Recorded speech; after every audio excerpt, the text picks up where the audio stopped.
In today's video, I'm going to teach you how to upload a folder to Google Drive. By the end, you'll confidently move an entire folder from your computer into Drive using the built-in folder upload option, and you'll understand what to expect along the way. Start by logging into Google Drive in your web browser. Any modern browser works, though Drive tends to be most consistent in Chrome or Edge. Make sure you're signed into the correct Google account, especially if you use more than one, so your folder lands in the right place. Once you're in, head to your Drive, often labeled My Drive on the left side. This is the main area where your personal files and folders live. You can upload a folder right into My Drive, or first navigate into a specific destination folder if you want the upload organized in a particular spot.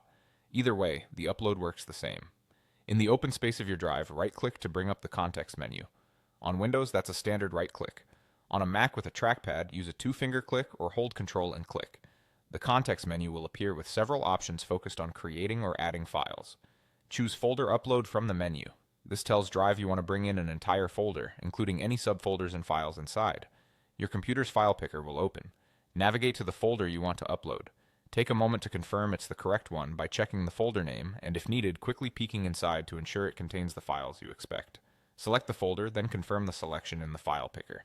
Depending on your browser settings, you may see a prompt asking if you want to upload the folder and its contents. Accept to proceed. Drive will begin uploading and show a progress panel at the bottom right.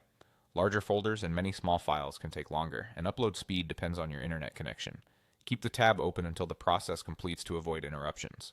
As files finish, you'll see them appear in Drive.